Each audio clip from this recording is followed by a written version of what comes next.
welcome back to our YouTube channel. So இன்னைக்கு நம்ம இந்த வீடியோல வந்து பாத்தீங்க அப்படினா Airtel Xtreme Fiber பத்தி தான் பார்க்க போறோம்.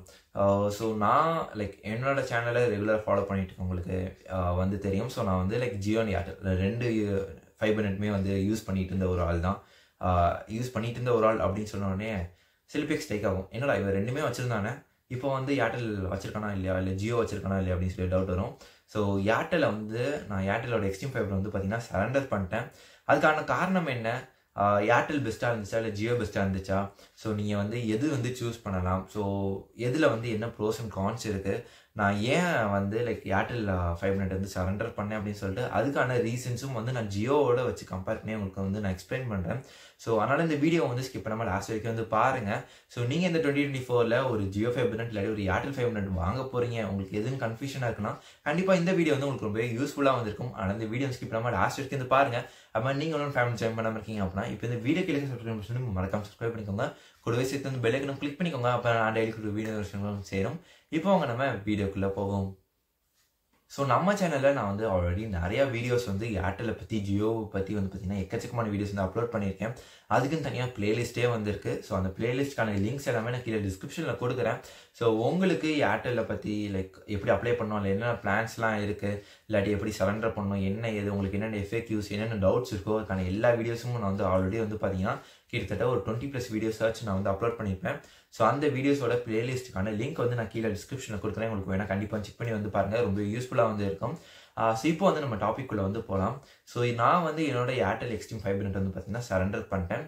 அதுக்கான மொதல் ரீசன் வந்து என்னது அப்படின்னு வந்து பார்த்தீங்க அப்படின்னா, ஸோ ஃபைபர் நெட் வந்து ஜியோ அண்ட் ஏர்டெல் கம்பேர் பண்ணதில் ஜியோலையுமே வந்து பார்த்தீங்கன்னா அவங்க வந்து சர்வீஸ் அப்படின்னு சொல்லிட்டு மெயின்டெனன்ஸ் டைம் அப்படின்னு சொல்லி வந்து நமக்கு மெசேஜ் வரும். ஸோ இந்த மாதிரி மெயின்டெனன்ஸ் போயிட்டு இருக்கு, ஸோ இந்த டயத்துலேருந்து இந்த டயத்து வரைக்கும் உங்களால் வந்து யூஸ் பண்ண முடியாது அப்படின்னு சொல்லி வந்து சொல்லுவாங்க. ஸோ அதே மெசேஜ் வந்து பார்த்தீங்கன்னா நமக்கு ஏர்டெல் சைட்லேருந்து வரும். ஏன்னா ரெண்டு பேருமே வந்து பார்த்தீங்கன்னா ஸோ ரெண்டு பிராண்டுமே வந்து அவங்களோட ரவுட்டர்ஸ்காண்டி வந்து பார்த்தீங்கன்னா வீக்லி ஒன்ஸோ இல்லாட்டி மாதத்துக்கு வந்து பார்த்தீங்கன்னா மெயின்டெனன்ஸ் வந்து பண்ணுவாங்க. அது வந்து மேண்டேட்டரி கண்டிப்பாக வந்து பண்ணுவாங்க. ஸோ அந்த ஒரு பர்டிகுலர் டைம் பீரியடில் மட்டும் வந்து பார்த்தீங்கன்னா நம்மளால் இன்டர்நெட் வந்து யூஸ் பண்ண முடியாத மாதிரி வந்து இருக்கும். ஸோ இது வந்து ஜியோவில் வந்து நீங்கள் பார்த்தீங்க அப்படின்னா மாதத்துக்கு ஒருக்க தான் வந்து நடக்குது, அப்படி இல்லாட்டி 2 வாரத்துக்கு ஒருக்க தான் வந்து நடக்கும். ஆனால் ஏர்டெல்லில் வந்து மெயின்டெனன்ஸ் மோட் அப்படின்னு சொல்லிட்டு இந்த மாதிரி மெயின்டெனன்ஸ் பண்ண போகிறோம் அப்படின்னு சொல்லிட்டு ஒரு வாரத்துக்கு 4 நாள் இல்லை 3 நாள் வந்து பார்த்தீங்கன்னா இப்போ ரீசெண்ட் டேஸில் கம்ப்ளீட்டாக இன்டர்நெட்டே இருக்கிறது இல்லை. ஸோ நான் சொல்கிற சினாரியோ வந்து பார்த்தீங்கன்னா சென்னை சினாரியோ.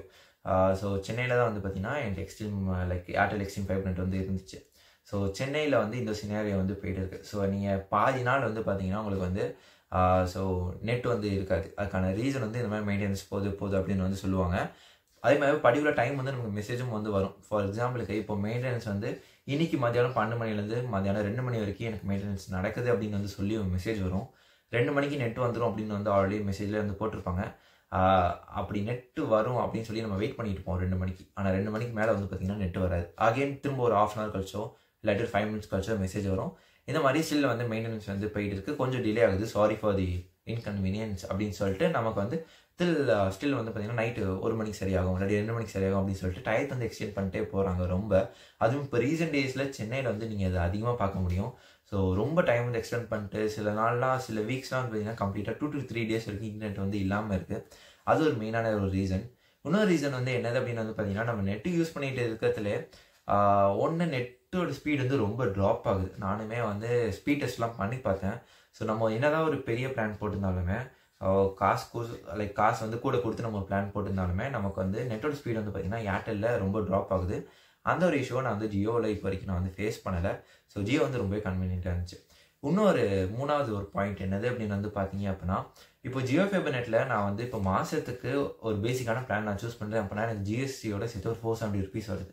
ஸோ அந்த 470 rupees நான் வந்து இப்போ இந்த மாதம் நான் ஒரு 5ஆம் தேதி பே பண்ணுறேன் அப்படின்னா நான் நெக்ஸ்ட் மந்த் எனக்கு 5th அன்னைக்கு அதே டயத்துக்கு வந்து பார்த்தீங்கன்னா அந்த பிளான் வந்து எக்ஸ்பயர் ஆயிரும். அதுக்கடுத்து நான் வந்து நான் ரீசார்ஜ் பண்ணால் மட்டுமே எனக்கு வந்து நெட் வருமே தவிர இல்லாட்டி எனக்கு வந்து இந்த மாதிரி நெட் வந்து ஆட்டோமேட்டிக்காக ஸ்டாப் ஆயிரும். இது வந்து எனக்கு எப்போலாம் யூஸ்ஃபுல்லாக இருக்கும் அப்படின்னு வந்து பார்த்தீங்க அப்படின்னா, இப்போ நான் எங்கேயோ ஒரு ஏதோ ஒரு ஊருக்கு போகிறேன் இல்லை எங்கேயாச்சும் வெளியே போகிறேன் அப்படின்னா, இல்லாட்டி நான் வந்து இப்போ இந்த மாதம் நான் நெட்டு யூஸ் பண்ணுறேன், அடுத்த மாதம் நான் வந்து ஒரு 1 week தான் வந்து இருக்க மாட்டேன், இல்லாட்டி ஒரு 1 week நான் வந்து ஊருக்கு போகிறேன் இல்லை வெளியே போகிறேன் அப்படின்னா ஸோ அந்த ஒரு 1 week வந்து என்னால் ரீசார்ஜ் பண்ணாமல் விட முடியும். ரீசார்ஜ் பண்ணாமல் விட்டுட்டு நான் வந்து ஒரு 1 or 2 weeks கழிச்சு கூட நான் ரீசார்ஜ் பண்ணேன்னா எனக்கு அந்த டேட்லேருந்து அதுக்கு அடுத்த மாதம் எந்த டேட்டில் ஸோ அதே டேட் ஃபார் எக்ஸாம்பிளுக்கு இப்போ நான் 5ஆம் தேதி ஊருக்கு போயிட்டு 12ஆம் தேதி தான் வரேன் அப்படின்னா எனக்கு இந்த மாதம் 5ஆம் தேதியே நெட்டு முடிஞ்சிடும். ஆனால் அதுக்கடுத்து நான் 10 நாள் இருக்க மாட்டேன்.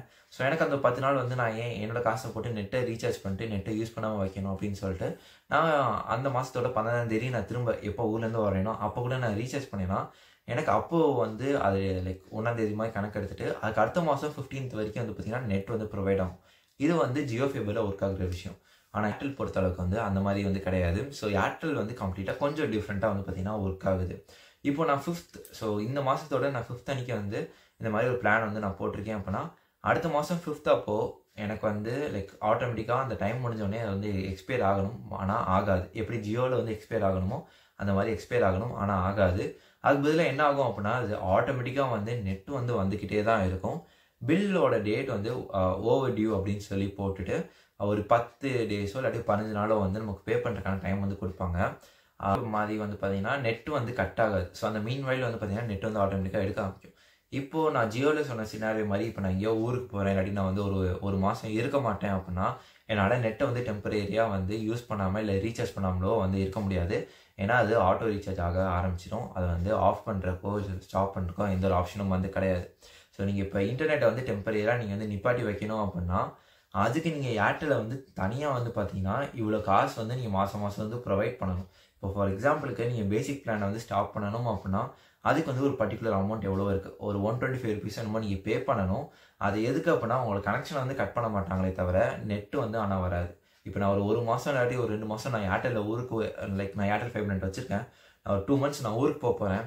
ஸோ அந்த ஒரு 2 மாதம் நான் அதுக்கு வந்து மாதம் 600 700 நான் பே பண்ணணும் அப்படின்னு நான் நினைக்கிறேன் அப்படின்னா நான் வந்து லைக் மாதம் 125 rupees வந்து பே பண்ணி இன்டர்நெட் வந்து ஸ்டாப் பண்ணி வைக்கணும். இது வந்து ஏர்டெல் பொறுத்தளவுக்கு. இது வந்து மேபி ஜியோலையும் வந்து அவங்க கொண்டு வரலாம். பட் ஜியோவில் வந்து நீங்கள் ரீசார்ஜ் பண்ணாமல் விட்டாலே அது ஆட்டோமேட்டிக்காக வந்து பார்த்தீங்கன்னா லைக் நெட்டு வராது. அதுவே ஆட்டோ ரீசார்ஜும் வந்து ஆகாது. ஆட்டோமேட்டிக்காக வந்து லைக் அப்படியே லீவ் ஆயிரும். ஸோ ஜியோவில் வந்து ஒரு டைம் லிமிட் இருக்குது. ஸோ நீங்கள் தொடர்ந்து வந்து 3 மாதமோ 4 மாதமோ வந்து யூஸ் பண்ணாமல் இருக்கீங்க அப்படின்னா அந்த டைம் லிமிட் மட்டும் நான் எக்ஸாக்டாக என்ன அப்படின்னு சொல்லிட்டு கீழே டிஸ்கிரிப்ஷனில் வந்து கொடுக்குறேன். ஸோ அந்த டைம் லிமிட் தாண்டினா மட்டுமே வந்து பார்த்தீங்கன்னா உங்களுக்கு வந்து ஜியோலேருந்து இந்த மாதிரி கனெக்ஷன் வந்து ஆட்டோமேட்டிக்காக கட் ஆகும். ஸோ அது வரைக்கும் உங்களால் நெட் வந்து யூஸ் பண்ணாமல் இருக்க முடியும் 1 month இல்லாட்டி ஒரு 2 மாதமோ. ஆனால் ஏர்டெல்லில் பொறுத்தளவுக்கு வந்து பார்த்தீங்கன்னா அது வந்து உங்களால் பண்ண முடியாது. நீங்கள் நெட்டை சும்மா யூஸ் பண்ணாமல் ஸ்டாப் பண்ணி வைக்கிறக்கே நீங்கள் வந்து மாதம் 125 ரூபா பே பண்ணுற மாதிரி வந்து இருக்கும். ஸோ இது வந்து ஆக்சுவலாக வந்து பார்த்தீங்க அப்படின்னா ஒரு தேவையில்லாத ஒரு விஷயம் தான். நான் நெட்டை யூஸ் பண்ண போகிறதில்ல. ஆனால் அதுக்குமே நான் வந்து அவங்களுக்கு வந்து பார்த்தீங்கன்னா ஒரு 125 ரூபா வந்து பே பண்ணுற மாதிரி வந்து இருக்குது. ஸோ அதனால வந்து பார்த்தீங்கன்னா எனக்கு ஜியோ வந்து கொஞ்சம் பெட்டராக வந்து ஃபீல் ஆச்சு. ஸோ இதுதான் வந்து பார்த்தீங்கன்னா மெயினான ரீசன்ஸ். ஸோ இது எல்லாமே வந்து பார்த்தீங்கன்னா லைக் நம்ம யூஸ் பண்ண நமக்கே ரெண்டுக்குமே நான் இப்போ ரெண்டுமே யூஸ் பண்ணுறதுனால வந்து எனக்கு இவ்வளோ டிஃப்ரென்ஸ் தெரியுது. மேபி நீங்கள் ஃபஸ்ட்லேருந்து ஏர்டெல் மட்டும் யூஸ் பண்ணுறீங்க அப்படின்னா உங்களுக்கு இது பழகிருக்கும். இல்லாட்டி இதுக்கான டிஃப்ரென்ஸே உங்களுக்கு வந்து தெரியாமல் வந்து இருக்கும். ஸோ இதை வந்து நான் மெயினாக வந்து ஃபீல் பண்ணேன் ஜியோ வர்சஸ் ஏர்டெல் கம்பேர் பண்ணதில். அதுக்கு ஸோ அதே மாதிரி நான் வந்து ஏர்டெல் ஃபைபர் நெட்டில் இன்னொரு விஷயத்தையும் வந்து நோட் பண்ணேன். ஸோ இப்போ நீங்கள் வந்து உங்களோட ஏர்டெல் ஃபைபர் நெட் கனெக்ஷன் வந்து சரண்டர் பண்ண போகிறீங்க அப்படின்னா அதுக்கான ஆப்ஷன் வந்து நீங்கள் வந்து அந்த ஆப்பில் எங்கேயுமே வந்து பார்க்க முடியாது. ஸோ அது வந்து எனக்கு கொஞ்சம் லைக் எப்படி சொல்கிறது, ஸோ ஒரு வியர்டான ஒரு கஸ்டமர் பாயிண்ட் ஆஃப் வியூவில் வந்து ஸோ எனக்கு வேணும்னா வாங்கறதுக்கு அதில் வந்து அந்த ஆப்பில் ஈஸியாக இருக்குது ஆக்சஸ் பண்ணுறதுக்கு. எனக்கு வேணாட்டி அதே தான் வந்து அங்கே வந்து லைக் ஒரு ரெக்வஸ்ட் ரைஸ் பண்ணுறதுக்கு ஒரு ஆப்ஷன் வந்து ஆட் பண்ணால் ரொம்பவே சூப்பராக இருக்கும் அப்படின்னு சொல்லி வந்து எனக்கு தோணுச்சு. ஸோ அந்த ஒரு ஆப்ஷன் வந்து கிடையாது. ஸோ இப்போ நிறைய பேருக்கு வந்து பார்த்தீங்கன்னா லைக் இப்போ ஏஜ் பீப்புளெலாம் யூஸ் பண்ணுறாங்க. வயசானவங்கலாம் வீட்டில் நெட் வச்சுருக்காங்க. இல்லை அவங்களுக்கு வந்து இப்போது வந்து லைக் கனெக்ஷனை சரண்டர் பண்ணணும் அப்படின்னா ஸோ அவங்க வந்து டேரெக்டாக ஒரு கஸ்டமர் கேர்கிட்ட கால் பண்ணி தான் பேசணும். அதுவுமே வந்து பார்த்தீங்கன்னா கால் வந்து டைவர்ட் பண்ணி வந்து லைக் விடுறாங்க. ஸோ அவங்ககிட்ட கால் பண்ணி பேசி இந்த மாதிரி எனக்கு வேணாம் லைக் அப்படின்னு சொல்லணும் நீங்கள். ஸோ அந்த பட்சத்தில் அவங்க வந்து ஒரு சர்வீஸ் ரெக்வஸ்ட் வந்து ரைஸ் பண்ணுவாங்க. அப்படி இல்லை அப்படின்னா நீங்கள் வந்து ஆப்புக்குள்ளே போயிட்டு ஸோ ஆப்பில் வந்து நீங்கள் ஒரு கஸ்டமர் லைக் சேட் இருக்கும். ஸோ அங்கே போயிட்டு நீங்கள் வந்து இந்த மாதிரி வந்து சேட் பண்ணணும். எனக்கு வந்து என்னோட கனெக்ஷன் ரெக்வஸ்ட் வேணாம் அப்படின்னு சொன்னீங்க அப்படின்னா அவங்க வந்து அவங்க சைட்லேருந்து கேட்பாங்க இந்த மாதிரி நானே ஒரு டிக்கெட் ரைஸ் பண்ணுவா இல்லாட்டி நீங்கள் ஒரு டிக்கெட் ரைஸ் பண்ணுறீங்களா அப்படின்னு சொல்லிட்டு. ஸோ நம்ம ஒரு டிக்கெட் ரைஸ் பண்ணோம் அப்படின்னா நம்ம வந்து ஒன்று மெயிலாம் வந்து இந்த மாதிரி போடணும், இந்த மாதிரி கனெக்ஷன் ரெக்வஸ்ட் வேணும் அப்படின்னு சொல்லிட்டு. அதே மாதிரி நீங்கள் வந்து கஸ்டமர் கேர்ட்டையுமே கால் பண்ணி பேசணும். ஸோ நீங்கள் வந்து கஸ்டமர் சேட்டில் போயிட்டு நீங்களே வந்து ஒரு டிக்கெட்டை ரைஸ் பண்ணுங்க அப்படின்னா நமக்கு பதிலாக அவங்க வந்து பார்த்திங்கன்னா அவங்க சைட்லேருந்து ஒரு டிக்கெட் வந்து ரைஸ் பண்ணுவாங்க. அப்படி ரைஸ் பண்ண பிறகு வந்து பார்த்தீங்க அப்படின்னா நம்மக்கிட்ட வந்து அகைன் வந்து அடுத்த நாளோ இல்லாட்டி ஒரு 24 ஹவர்ஸ்க்குள்ளே வந்து பார்த்தீங்கன்னா கால் பண்ணி வந்து கேட்பாங்க. இந்த மாதிரி நீங்கள் ஏன் வந்து கனெக்ஷன் வந்து கேன்சல் பண்ணுறீங்க, ஸோ அதுக்கான ரீசன் என்ன அப்படின்னு சொல்லி வந்து கேட்பாங்க. ஸோ இது வந்து ஒருக்க கேட்டால் பரவாயில்ல, என்கிட்ட ஒரு 10 பேர் வந்து ஏர்டெல்லேருந்து ஃபோன் அடிச்சு வந்து கேட்டுட்டாங்க. இந்த மாதிரி நீங்கள் ஏன் வந்து கேன்சல் பண்ணுறீங்க அப்படின்னு சொல்லிட்டு. ஸோ அது மாதிரி நீங்கள் கேன்சல் பண்ண உடனே என்ன ஆகும் அப்படின்னு வந்து பார்த்தீங்கன்னா, கனெக்ஷன் ரெக்வஸ்ட் வந்து அந்நேரமே நீங்கள் எப்போ வந்து சர்வீஸ் ரெக்வஸ்ட் ரைஸ் ஆயிடுச்சோ அப்போயே நெட் வரது வந்து ஸ்டாப் ஆயிரும். பட் அந்த டேட் வரைக்கும் உள்ள காசு அமௌண்ட் எல்லாமே வந்து பார்த்தீங்கன்னா அவங்க வந்து கேட்பாங்க. ஸோ எப்போ வந்து ரவுட்டரை எடுப்பாங்க அப்படின்னு வந்து பார்த்தீங்க அப்படின்னா, நீங்கள் ஏதாச்சும் இந்த பில்லு வந்து மிச்சம் இருக்குது, ஏதாச்சும் பே பண்ணாமல் இருக்குது அப்படின்னா அது எல்லாமே நீங்கள் பே பண்ணி முடிக்கணும். ஸோ நம்ம வந்து அந்த மாதத்துக்கு சப்போஸ் நம்ம நெட்டே யூஸ் பண்ணியிருக்க மாட்டோம், இல்லாட்டி நம்ம வந்து லைக் எப்படி சொல்கிறது, நான் ஃபஸ்ட்டு சொன்ன சினாரியோ மாதிரி தான். ஸோ இந்த மாதம் வந்து நான் ஒரு கனெக்ஷன் ரெக்வஸ்ட் போட்டிருக்கேன் அப்படின்னா, ஸோ அந்த மாதம் இப்போ நான் ஒரு 10ஆம் தேதி போடுறேன், நான் ஒரு 5 நாள் ஊர்லேயே இல்லை. ஸோ நான் வந்து இப்போ ஜியோவாக இருந்துச்சுன்னா அந்த ஒரு 5 நாள் ஊர்லேயே இல்லைன்னு சொல்லிட்டு நான் வந்து அந்த மாதத்துக்கே பே பண்ணாமல் விட்டுருப்பேன். அதுக்கடுத்து நான் ஒரு ஒரு சர்வீஸ் ரெக்வஸ்ட் நான் ரைஸ் பண்ணிட்டு இந்த மாதிரி எனக்கு ரவுட்டர் வேணாம் அப்படின்னு சொன்னேன்னா அவங்க டேட்டா எடுத்துகிட்டு போயிடுவாங்க. ஆனால் நான் அந்த 10 நாளுக்கு நான் யூஸே பண்ணியிருக்க மாட்டேன். ஆனால் யூஸ் பண்ணாமலே வந்து பார்த்தீங்கன்னா அந்த 10 நாளுக்கான காசு, ஸோ இந்த மாதிரி மிச்சம் இருக்க அமௌண்ட் எல்லாமே நீங்கள் பே பண்ணணும் அப்படின்னு சொல்லி வந்து சொல்லுவாங்க. ஸோ அது எல்லாமே நீங்கள் பே பண்ணி முடிச்ச பிறகு ஒரு வாரத்துலேருந்து ஒரு 1.5 வாரம் வரைக்கும் டைம் எடுப்பாங்க உங்கள் வீட்டுக்கு வந்து லைக் ரவுட்டரை வந்து ரிமூவ் பண்ணிட்டு போகிறதுக்கு. அதுவுமே ரவுட்டர் வந்து எந்த ஒரு டேமேஜோ எதுவுமே இல்லாமல் வந்து இருக்கணும். அப்படிங்கிற பட்சத்தில் மட்டும்தான் அந்த ஸ்டார்டிங் கொடுக்குற நீங்கள் ஒரு ஃபிக்ஸட் டெபாசிட் மாதிரி ஒரு அமௌண்ட் வாங்குவாங்க. ஸோ அந்த அமௌண்ட் வந்து உங்களுக்கு திரும்ப ரிட்டர்ன் வரும். அப்படி அந்த ரவுட்டர் ஏதாச்சும் டேமேஜ் இருக்குது அப்படின்னா அதுக்கேற்ற மாதிரி வந்து சார்ஜஸ்லாம் அப்ளை பண்ணிட்டு மிச்சம் இருக்க காசு மட்டும் தான் உங்ககிட்ட வந்து திரும்ப கொடுப்பாங்க. ஸோ அந்த காசுமே வந்து பார்த்தீங்க அப்படின்னா உங்கள் அக்கௌண்ட்டுக்கு ட்ரான்ஸ்ஃபர் ஆகுது திரும்ப ஒரு 1 or 2 days இல்லாட்டி ஒரு 1 week வரைக்கும் டைம் வந்து எடுக்கும். ஸோ கிட்டத்தட்ட அவங்கக்கிட்ட நீங்கள் ரிட்டர்ன் பண்ணுறீங்க, சரண்டர் பண்ணுறீங்க அப்படின்னா கொஞ்சம் லென்த்தியான ஒரு ப்ராசஸாக இருக்குது ஜியோ ஃபைபருக்கு கம்பேர் பண்ணதில். ஸோ இதுதான் வந்து பார்த்திங்கன்னா மெயினான ரீசன்ஸ். ஸோ இது வந்து நான் சர்வீஸ் ரெக்வஸ்ட் ரைஸ் பண்ணி நான் கனெக்ஷனை சரண்டர் பண்ணதில் ஃபேஸ் பண்ண எக்ஸ்பீரியன்ஸை உங்ககிட்ட நான் வந்து ஷேர் பண்ணேன். ஸோ இதுக்கு முன்னாடி நான் உங்ககிட்ட ஷேர் பண்ணேன் அந்த ஒரு 3 or 4 பாயிண்ட் தான் வந்து பார்த்திங்கன்னா ஒரு மெயினான ரீசன் நான் ஏன் வந்து ஏர்டெல் ஃபைபர் நெட்டை வந்து சரண்டர் பண்ணேன் அப்படின்னு சொல்லிட்டு. ஸோ கண்டிப்பாக இந்த வீடியோ வந்து உங்களுக்கு ரொம்ப ஹெல்ப்ஃபுல்லாக இருக்கும் அப்படின்னு சொல்லி நான் வந்து நினைக்கிறேன்.